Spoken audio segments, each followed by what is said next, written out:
Welcome to the 100-Yard Dash Football Podcast presented by the Chiefs Focus Network, where you talks about the NFL from end zone to end zone and all 100 yards in between. Without further ado, here's you.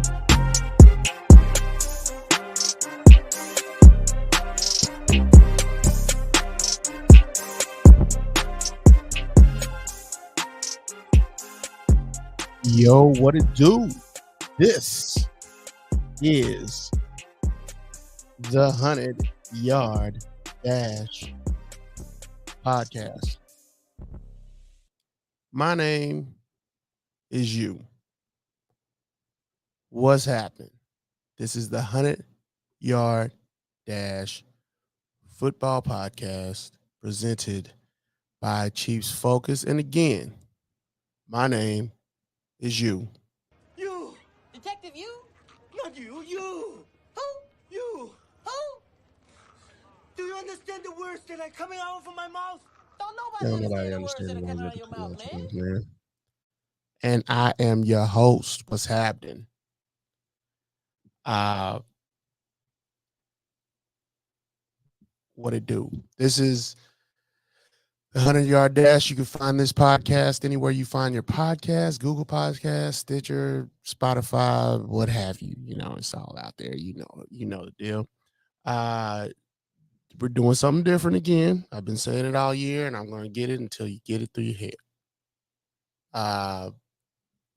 The 100-Yard Dash will not, if you search 100-Yard Dash, you're going to find it under the Chiefs Focus umbrella.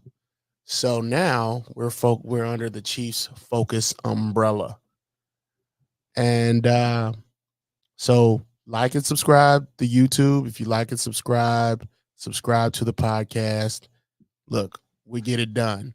And also, you can join me on YouTube, Twitch, Facebook, X, what have you, and comment. And I can put those on screen and we can talk. I want to talk. I want to talk with you. So, hey, that's the way we get it. And I do this about once a week, normally on Wednesdays, sometime on Thursdays. Ain't no Thursday night game this week. So what was the point of me doing it any other time than today? And plus, this week is a little bit different than normal weeks of football. So I did it a little different. So, but anyway, you can find me on Wednesdays normally, but sometimes I do it earlier. Sometimes I do it later. It is what it is. If you set up your notifications, you can know when I'm on. Interact with me.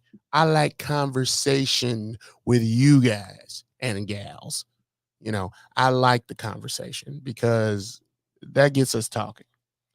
And so just subscribe to the Chiefs Focus Twitch stream, YouTube stream, and various other platforms, Facebook, so forth, so on, X, and all that. Without further ado, let's get into it. That was weak. That was super weak. There we go. So the rundown of the show. Now, normally I do a rundown of the show, and it's normally a little bit more extensive than this, but instead of doing the Week 18 rundown, we will talk playoffs. Don't get me wrong. We will talk playoffs because that's going to be a big one, and it starts this Saturday. But, you know, we got some NFL situationships happening. So we're going to talk about that first, and then we'll get into the playoff scenarios and situations and all that. And so without further ado, let's get it. So Monday is what we call Black Monday, and it's not in the form of what Black Friday is. For most of you know. Most of you already know. For those that don't, it's a lot of firings going on in the NFL. And to be honest with you, this is one of my favorite times of year. And the reason I say it is because, yes, I understand people lose their jobs. I get it. And I'm not saying just the head coaches lose their jobs. A lot of their staff lose their jobs as far as the assistant coaches, offensive coordinators, defensive coordinators, senior staff, whatever. I'm not saying that I hate that, but what I am saying is it is a new beginning for a new franchise every year, hopefully. A new franchise. It's a new beginning for them. And you never know what that new beginning will bring. You just sit here and I'm gonna tell you, speaking as a Chiefs fan, you have the highest optimism. I remember when Scott Pioli and them came to town, and the Patriot way was the Patriot way, and they were winning, and it was a huge deal. Yeah, that didn't work out so well. The Todd Haley experiment did not work out so well. And then after that, we got Romeo Crennel, who did what he could with the team that he had.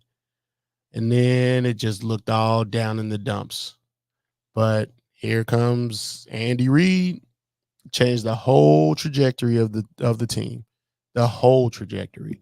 So when I say this is my favorite time of year, I'm talking about the opportunities these franchises are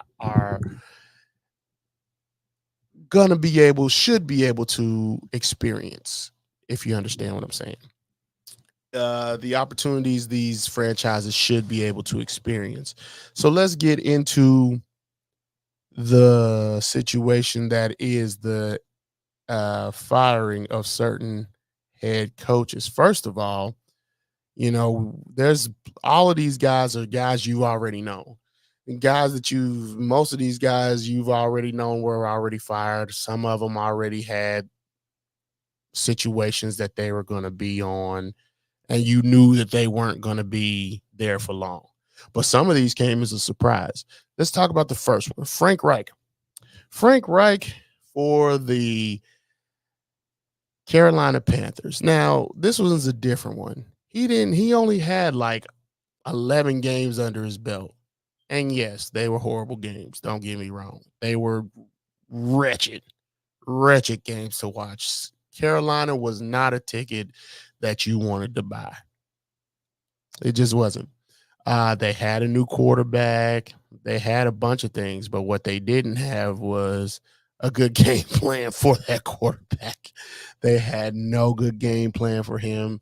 He did not look good. He did not win his first game until like week 10, 11, 12, 13. I don't remember. It's not even important. But, they only won two games this year. And after spending your first round pick, moving up with the Bears, giving up loads and loads of stuff to get that first pick, you expect a little bit more. I don't know if I expected a little bit more in the first year, but you also know who David Tepper is. David Tepper is a hothead who likes things done when he likes them done. What's up, Philip? A lot of openings. Panthers have a young QB with a huge upside. Yes, great, decent cap. David Tepper is one of those hothead owners who I don't know if he enjoys it, but he owns several different teams over several different sports. And he's had, and I always get Frank Reich not mistaken. I always misquote his name. I always keep saying, now I can't even think of the dude's name, but the Nebraska coach. I always say his name and mean Frank Reich. But Nebraska's current coach, Matt Rule.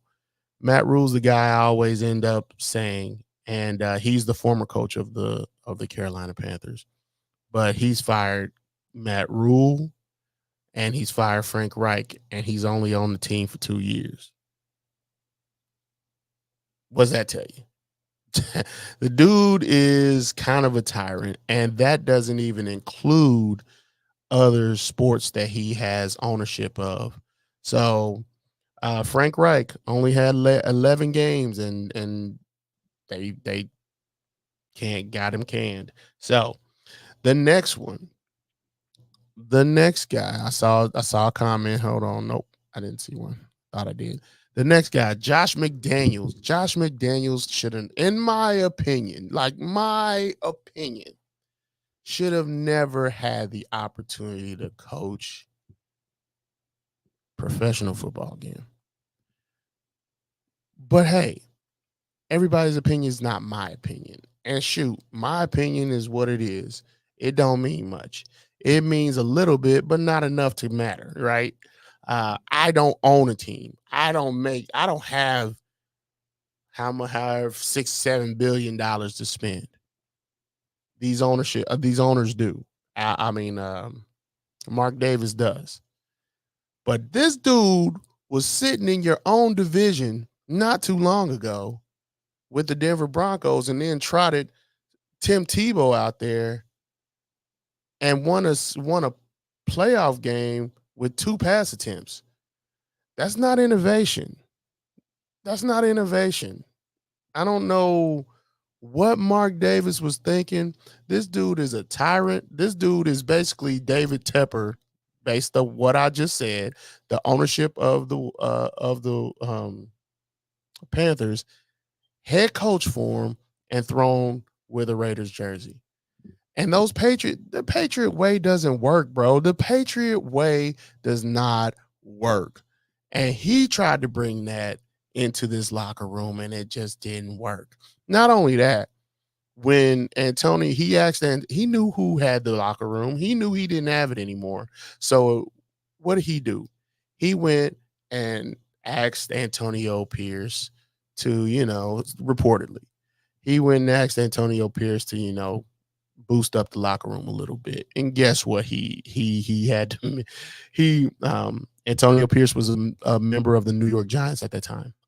And they beat the Patriots. And he gave them a pep talk about how they beat the Patriots and so forth and so on and what have you. McDaniels pulled him aside afterwards, allegedly, and said, "Don't you ever talk about the Patriots, bro. Get out of your feelings. You might get over yourself. Get over yourself." And I'm interested to see if Josh McDaniels lands somewhere. I'm very interested to see if he lands back with the Patriots because I just don't see him anywhere else. Now, Philip says the Raiders have talented players, 13th pick, solid cap. Great situation for anybody that wants to be there. McDaniels should go back to New England as the offensive coordinator. That's an interesting concept. I'm not going to say that he should or shouldn't because we now know that Bill Belichick is officially going to retire as of right now. So we'll talk about that. But yeah, if it was me, I would have never hired McDaniels. You got a front row seat of this dude in Denver when he was in Denver, and it didn't go well. It went 2 seasons. What do you think was going to happen here? But then again, people change. I get it. People deserve the opportunity to change, right? I don't think he was the one that was going to do it. I don't think he was the one that was going to do it. Let's move on to Brandon Staley. Brandon Staley, this dude here of the Los Angeles Chargers, he was a defensive coordinator for the coaching for the LA Rams guy, if I'm not mistaken. And for me, in my opinion, he just came out of nowhere, really. Like, he just came out of nowhere and got this job over a guy that had tenure and had success in the league. And I never, from the first year under Brandon Staley, I knew that this wasn't going to work for them. Mr. Go for it on fourth. That's what I call him. Every time, without fail.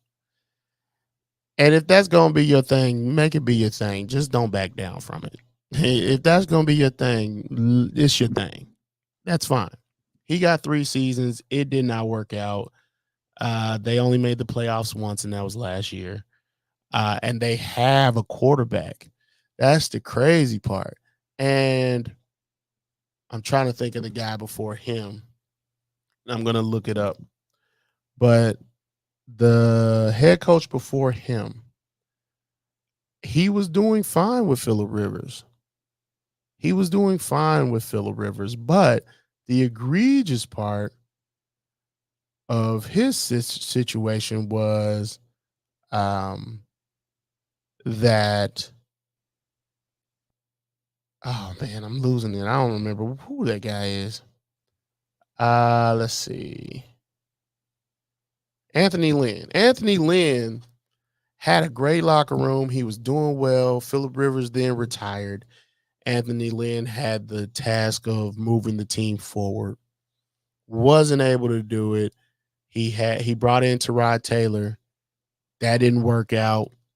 Got his lung punctured with a needle with the medical staff down there in LA. Ugh.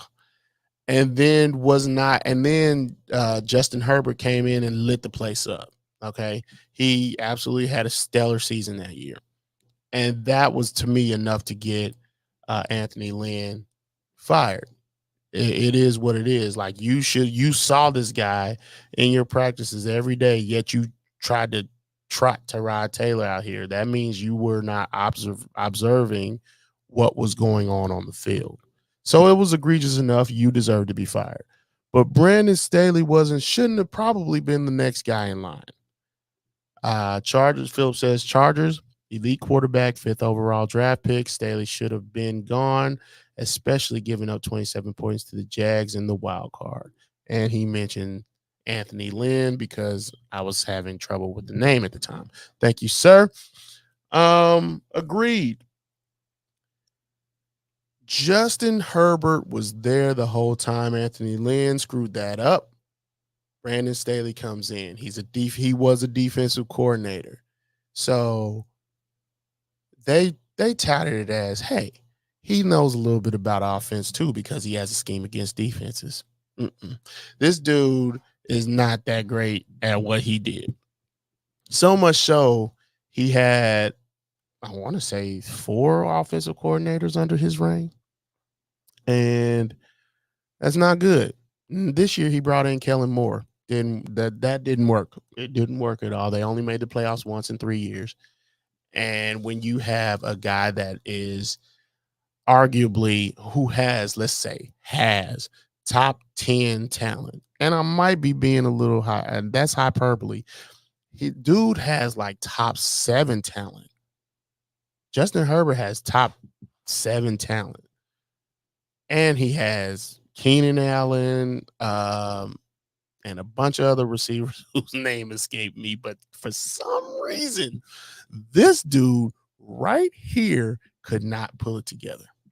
One playoff appearance is egregious. One playoff appearance with the team that you had was egregious. Let's move forward. Next one, Arthur Smith. This guy got his job as, I don't want to say he cut his teeth, but he was the offensive coordinator for the Tennessee Titans on that championship run. On that when Tannehill and Derrick Henry, I want to say 2019, I think that was. Yes, it was 2019. When Tannehill and Derrick Henry and them, they made the playoffs. They beat the Chiefs in the regular season. And then they came back and made it all the way to the AFC Championship game and lost it there. And that's where Arthur Smith got his starting role as the head coach of the Atlanta Falcons.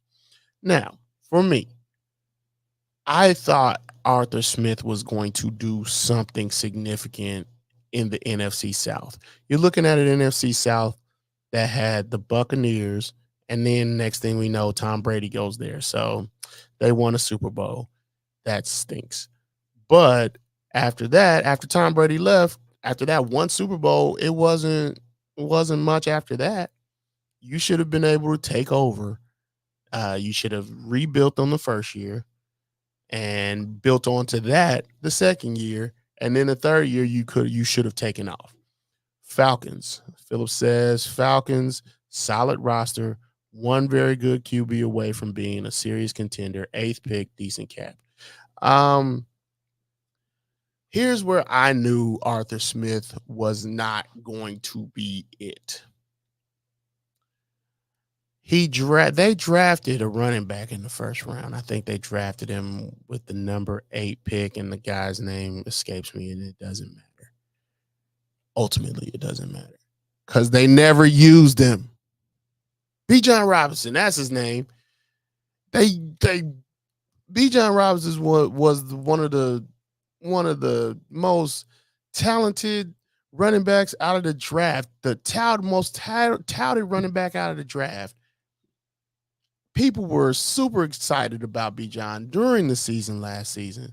And then he gets to Arthur Smith, and you think, hey, Arthur Smith is going to tap into the things that he knows. What he did with Tennessee, especially this year, in a year that you're talking about Baker Mayfield with the Tampa Bay Buccaneers. You're talking about Jameis Winston and Derek Carr down with the Saints, who was another coach I don't believe in down with the Saints. We'll talk about that as another subject for another time. And then the Panthers. You're talking about the Panthers, the Bucks, and the Saints in your division. You want to talk about mid to low? That's what we talk about with the NFC South. Arthur Smith had the opportunity to take over and win the division of the NFC South because he had the talent. In my opinion, he had the talent. He had the talent. He just wasn't utilizing it correctly. And I thought he was going to try to bring in what he knew best or what best worked for him, like Derrick Henry and Ryan Tannehill. Ryan Tannehill wasn't the greatest quarterback on earth, but they found resurgence in him from Miami and was able to make it to the AFC Championship. Him as the offensive coordinator was doing this. But I thought he was going to bring that to the Falcons. Never happened. They had a good situation down there, but he couldn't figure out which quarterback he wanted. That was a ping pong ball down there at quarterbacks. Anyway, I'm rambling. We going to keep it moving. Ronnie Rivera, Riverboat Ron. This guy here, man, I knew after.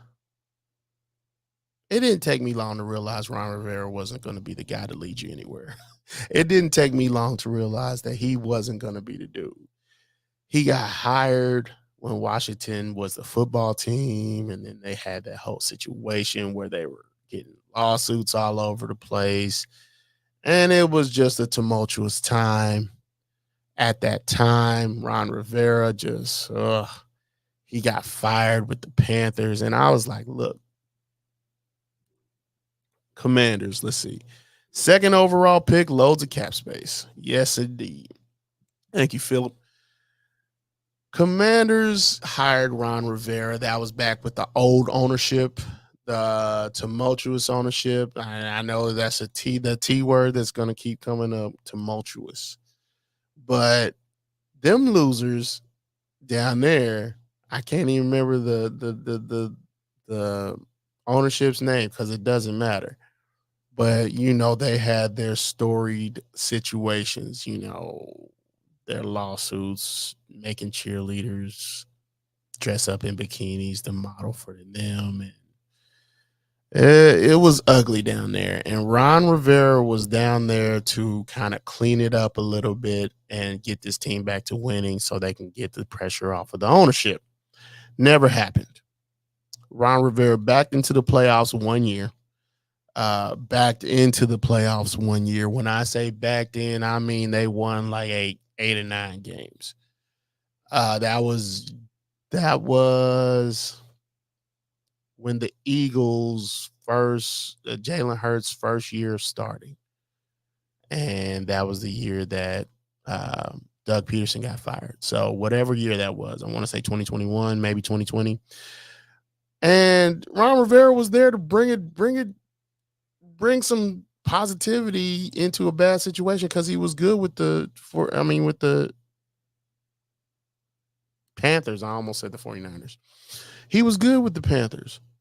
but that was never what he brought to the Washington Commanders. Like the Commanders struggled to break 500. Struggled. Struggled. When they made the playoffs, they won like 9 games. And I think that was before we went to a 16 or 17 game situation, if I'm not mistaken. I had better hopes for Ron Rivera than what he ended up being. And once I saw one season with him, I knew it was over. And I hated that Bieniemy left the Chiefs to go to Washington because I knew it was a sinking ship. There was nothing short, and I said this in previous podcasts. Go back and look it up. I wish I could tell you exactly what podcast it was, and I might tell you next time. But there was nothing short of a Super Bowl that Ron Rivera could have done to make him keep his job. Nothing. Because making the playoffs wasn't enough at this point.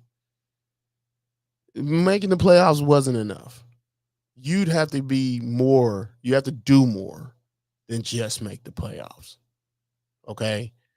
So I knew that Eric Bieniemy going down there and being the offensive coordinator was not going to work out in anybody's favor.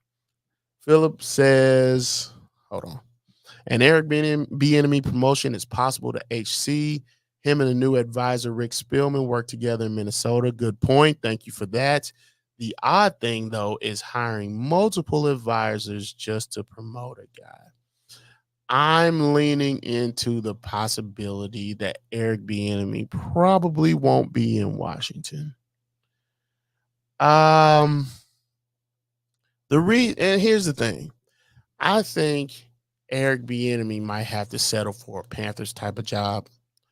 And the reason I say that, and I'm only bringing this up because you brought it up. When you talk about Eric Bieniemy as a first-time head coach who has the pedigree, has the resume of great coaches who have gotten chance, or great offensive coordinators who've gotten chances in the past, I think that he's going to have to go to a situation that's not the best and make the best of a bad thing. Make chicken salad with chicken poop. I mean, that's kind of the situation that he's probably being put in. He doesn't have that cachet as he used to. He's coming off this tumultuous, this bad situation in Washington, in the nation's capital, and it's just and he did. Don't get me wrong. Sam Howell looked better than I thought he could, and that's being real. But still, ultimately, your record says a lot about what you got going on. I actually think he can get the Panthers job as well. That's the job I'm talking about. That's the job I think he's going to have to get. I think he's going to have to get that job more than any of them. I'm trying to think of who else he would get, and I think the Panthers job should be the number one on his list.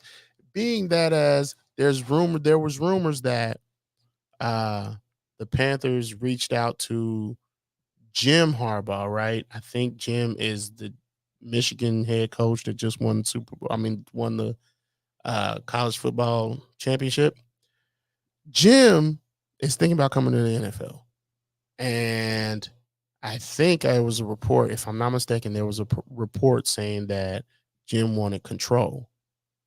That's not something the Panthers are going to give up. David Tepper's going to give up with the Panthers. So Eric Bieniemy being the rookie coach that he is, you could probably, keep a little bit of control with that situation.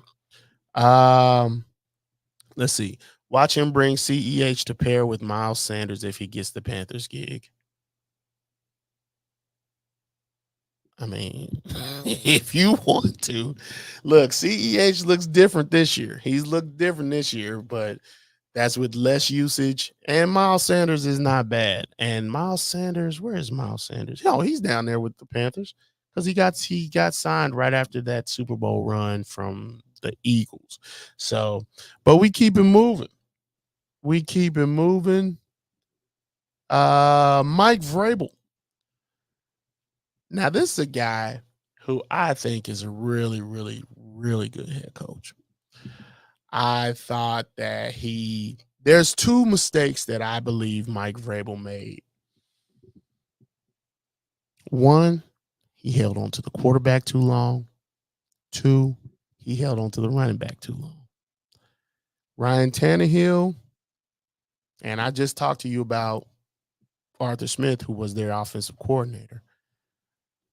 If you're going to ask me, I'm going to say when Arthur Smith left, that's when you should have just went ahead and moved on from Tannehill, at least Tannehill. I understand not Derrick Henry because I think he won I think he get to like 2,000 yards one year. If I'm not tripping, he got to 2,000 yards like the same year that Arthur Smith left. But still, once you get to 2,000 yards, you've been shot. Look at Chris Johnson. Same team. Same dang team. Chris Johnson was electrifying. Next thing you know, he got to 2,000 yards, or I think he got close. I think he got 2,000 if I'm not tripping. Just saying he likes CEH. Yeah, I know he does. And so I knew when they kept Derrick Henry, probably after that 2,000 yard season, they kept Derrick Henry a little bit too long. Tannehill, they definitely kept too long. Tannehill was on borrowed time this whole time, and next thing you know, they're still trotting him out there as the quarterback. And it just was time for him to go about 2 years ago, in my opinion. 2021, out of COVID, And so they kept him too long. And and Mike Vrabel was seeing success with his defense. And he was seeing success a lot of places. And next thing you know, it just kind of went gradually.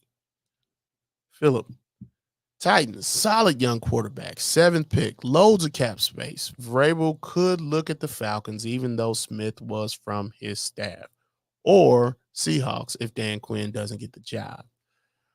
About the Dan Quinn thing, I know he's touted, but he had his opportunity with the Falcons, and I don't know if he's going.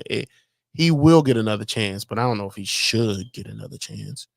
To be fair, he did have Dimitrov, who I thought he was. Dimitrov was his GM at the time, and I thought he was an idiot.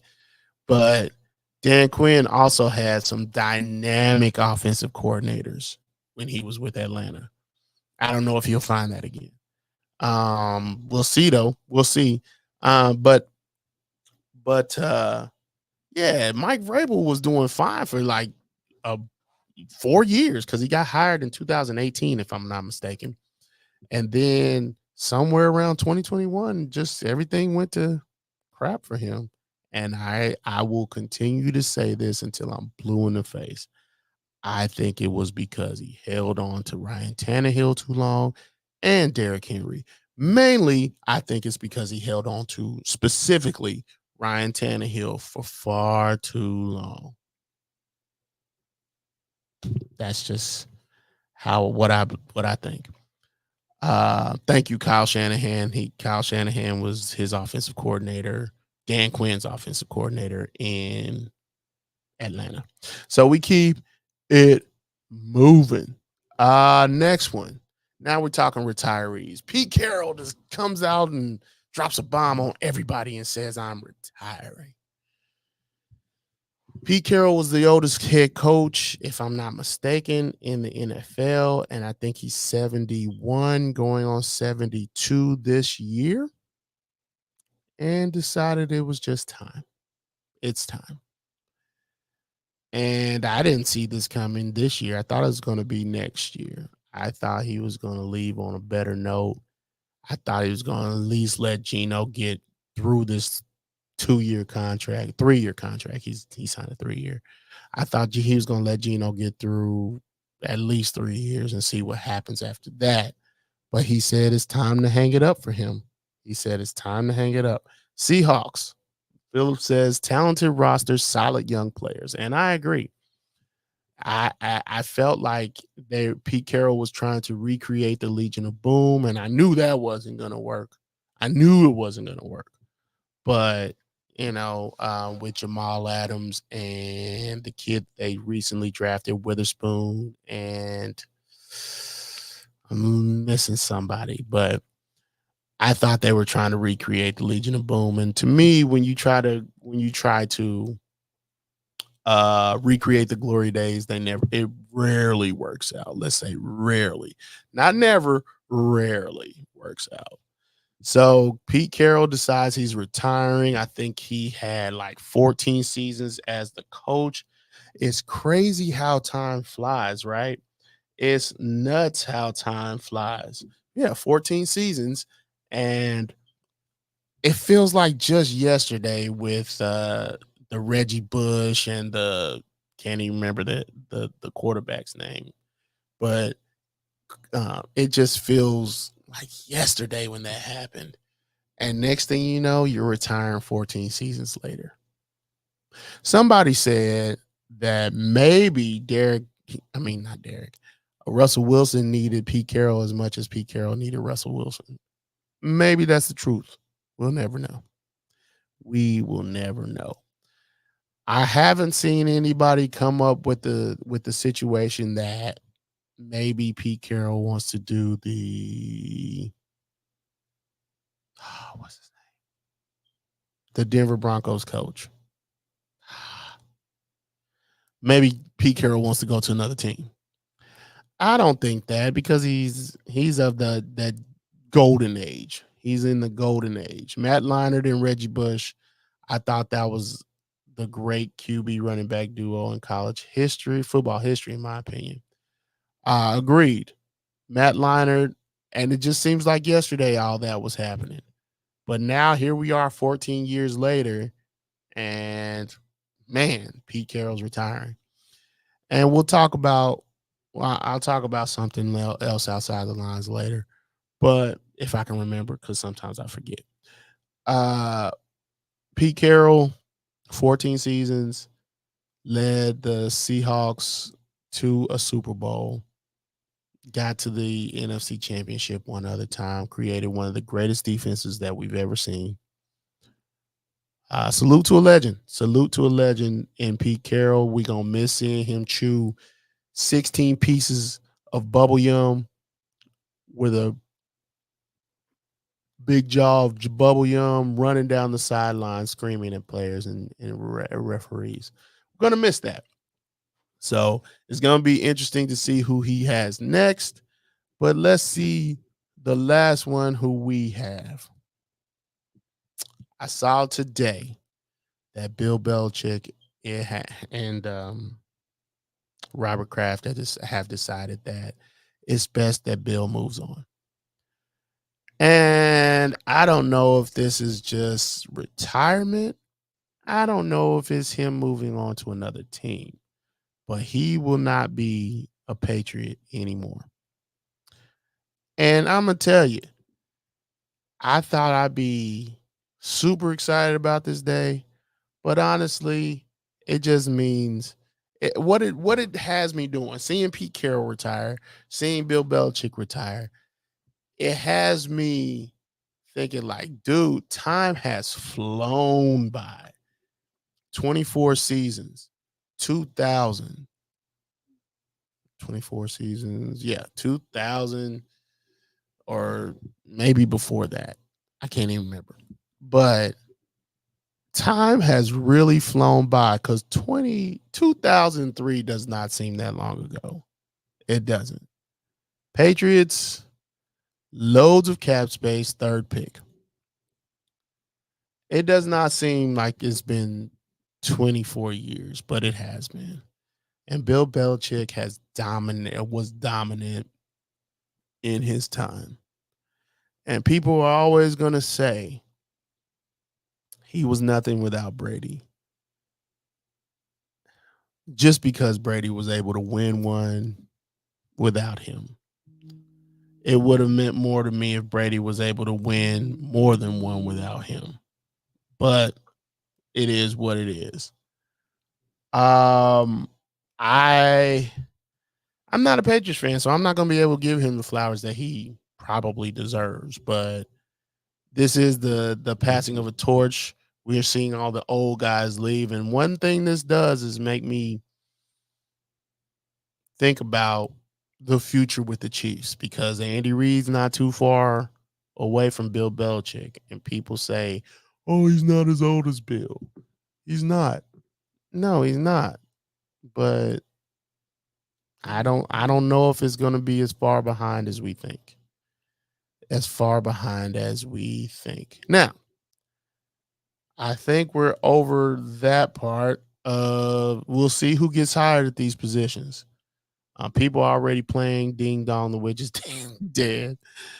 Both the NFL and the CFB. Let's talk about Nick Saban. Nick Saban decides to retire too. We're talking about the passing of the torch. It's a lot of this happening right now. It's time for the next generation to take over.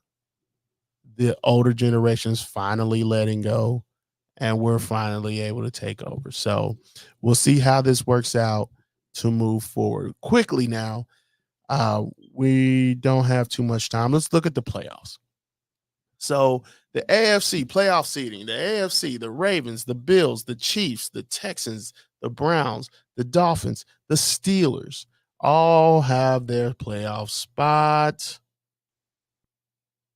And I'm shocked that the Texans were able to win the AFC South. That's crazy. The Jags messed up a lot of stuff. The 49ers for the NFC, the 49ers won the number one seed. The Cowboys, the Lions, the Bucks, the Eagles, the Rams, and the Packers. Now, I had something here. There we go. Here's the setup for the bracket that is the 2023-2024 playoffs. Baltimore's that one seed. They got the bye. San Francisco's the one seed. They got their bye. So Houston faces Cleveland. Kansas City faces Miami. Buffalo faces Pittsburgh. Tampa faces Philadelphia, which is okay. Every one of these has a storyline. Detroit faces the Rams. Dallas faces Green Bay. Everybody says, I've been seeing all over the place that the NFL is rigged. I don't agree with that. But Houston playing Cleveland, the team that got rid of Deshaun Watson. Deshaun Watson is now in Cleveland. He's not playing because he's injured, but still, it's a thing. Kansas City, they played in the regular season. Kansas City and Miami played in the regular season over in Germany. And what I think it's four players that are currently with the Miami Dolphins that have been with the Chiefs at one point or another. That's not to include coaching staff. And so this could be their revenge game. And Buffalo versus Pittsburgh. Can Buffalo stick around and be the guys that they have been, keep their winning streak going against the Steelers, who have been iffy all year? Phillips says it is expected to be a wind chill of negative 30 degrees at Arrowhead Saturday. No thanks. I will not be there. Okay. For the NFC, San Francisco gets the number one seed. Tampa Bay, Philadelphia. Tampa Bay and Philadelphia, I feel like if in the last 3 years they've played each other, the last 2 years for sure, they got beat by Tampa. Philadelphia got beat by Tampa in Jalen Hurts' first year starting. And that was Tampa going to the Super Bowl. And then Philadelphia beat Tampa on the way to the Super Bowl a year after that. And that was last year. This year, they play each other again. Baker Mayfield versus Jalen Hurts, so forth, so on, and what have you. Detroit versus the Rams. That means Matthew Stafford, the first son of Detroit, goes home. We'll see how that works out. Dallas and Green Bay. Mike McCarthy Bowl. The Mike McCarthy Bowl. So, you'll see all over the place that everybody's got, oh, the NFL is rigged because there's so much storylines with all these teams. Honestly, the teams are so intertwined. Everybody's hiring everybody. You could have a storyline in any of these games. For real, for real. For real, for real. It's a thing. So, you see, these are the seeds. We about to get it on this Saturday. The Chiefs and oh man, you almost had me lying. The Chiefs and the Dolphins is the game I'm looking at. And let's look at this schedule again. Actually, I had the schedule somewhere, but don't worry about it. Please, if you want to get some of these games, you're going to have to subscribe to some services. Peacock is the one that you got to see if you're out of the market, out of the Kansas City market, to get the Chiefs game. Let's see. Got a comment here. 4 former Chiefs return: Tyreek Hill, Justin Houston, Melvin Ingram, and Emmanuel Ogbah. Yes. You're gonna have for this week. You're gonna have to make sure that you, if you're out of the Kansas City market, you're gonna have to download Peacock, sign up for their trial, and then either pay the $5.99 or sign up for the trial. It is what it is, and that's the NFL going to the highest bidder. They're doing whatever. So, but we keep it moving. First, and I thank you all for rocking with me. It's been a long season. I had to take some time off to make sure I handle the family or whatever. But I appreciate you rocking with me all season. I'll be here all throughout the playoffs. Hopefully my boys make it. If they don't, it is what it is. Again, this is the 100-yard dash where I'm covering the NFL from end zone to end zone and all 100 yards between that. Hold on. Let's see. It will also be showed in KC on channel 41. Thank you, sir. Much obliged. Philip Magruder, that's my co-worker over at Chiefs Focus. So definitely go check him out. Has all the stats. We'll be doing a draft later on this year. Please download PSF up in this corner here, Pro Sports Fans app. And we talk. It's like the Manning cast, but it's regular people, and you can get on there, say what you want, talk what you want. We go at it on Sundays and Saturdays and whatever days that the Chiefs play, and they have all 32 teams. So, thank you all for listening. Again, postseason, I'm still gonna be here, so come back. I appreciate everybody, and I think that's all I got. So, deuces.